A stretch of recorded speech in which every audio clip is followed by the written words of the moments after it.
দেখুন এই বাটপার কি কামটা করলো, 40 কেজি সিলিন্ডারে 30 কেজি পানি দিয়ে উপরে মাত্র 10 কেজি সিলিন্ডার দিয়ে 40 কেজি টাকা নিবে, এটা ভাবতেছে। আমাদের কাম হচ্ছে বাটপারি করা, নিচে পানি দিয়ে উপরে হালকা একটু গ্যাস দিয়ে চালিয়ে দিব। বর্তমানে রমজান চলতেছে, গ্যাসের প্রচুর পরিমাণ সংকট চলতেছে। আর এইদিকে মালিক চলে এসেছে। মালিক বলল আমি যে 4টা গ্যাসের অর্ডার দিয়েছিলাম ওই 4টা গ্যাস দিয়ে দাও, কাস্টমারকে দিতে হবে। এই চোর তখন মালিককে বুঝাচ্ছে 4টা গ্যাস রেডি হয়ে গেছে, আপনি রোজা রয়েছেন মালিক, আপনি এখানে কেন থাকবেন, আপনি ওখানে যা বসুন, আমরা গ্যাসগুলো রেডি করে দিচ্ছি।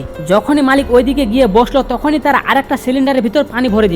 তখন মালিক ওই কাস্টমারকে ফোন দিয়ে বলতেছে আপনার গ্যাসগুলো রেডি, আপনি নিয়ে যান। পানি ভরা হয়ে গেছে, এখন উপরে মাত্র 10 কিলো গ্যাস দিয়ে ভর্তি করে দিতে হবে, কারণ এই ভর্তি গ্যাসটা আমরা অন্য ডিলারের কাছে বিক্রি করতে পারবো। তখন উপরে মাত্র 10 কেজি গ্যাস ভরে দিল, আর এইদিকে কাস্টমার চলে এসেছে, টাকা দিয়ে দিল এবং মালিক বলতেছে গ্যাসগুলো রেডি হয়ে গেছে। তখন ওই চোর বলতেছে গ্যাসগুলো রেডি হয়ে গেছে, নিয়ে যান। আর এইদিকে এই চোর যার কাছে গ্যাস বিক্রি করবে তাকে একবার কল করে জানিয়ে দিল, হ্যাঁ হ্যাঁ তোমার গ্যাসটা রেডি হয়ে গেছে, তুমি টাকা পয়সা রেডি রাখো, আমরা কিছুক্ষণের মধ্যে তোমার কাছে গ্যাসটা নিয়ে যাচ্ছি। আর এইদিকে ওই কাস্টমার এই মালিককে ফোন করলো, বলতেছে তোমার সাথে অনেকদিন ধরে ব্যবসা করি, আজকে এই সিলিন্ডারের ভিতর পানি কেন ভরে দিয়েছো, বিশ্বাস না হলে তুমি নিজে এসে দেখো। তখনই মালিক ফোনটা কেটে সাথে সাথে চলে গেল ওই কাস্টমারের কাছে। আর এইদিকে এই চোরগুলো বলতেছে মালিক চলে গেছে, এর ফাঁকে আমরা সিলিন্ডারগুলো অন্য কাস্টমার কাছে বিক্রি করতে পারবো।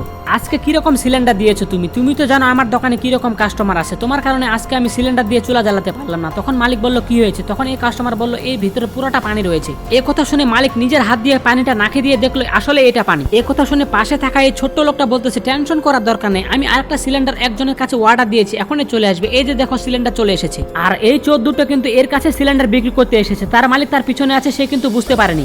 তখন চোর দুটো বলতেছে তুই এখানে কাম করিস, তুই আগে কেন বলিসনি। তখন মালিক বলতেছে ও তোরাই তাহলে এই কাম করেছিস, জলদি ধরা, এদেরকে গণধোলাই করতে হবে। এর পরের ভিডিও দেখতে চাইলে সাবস্ক্রাইব করুন।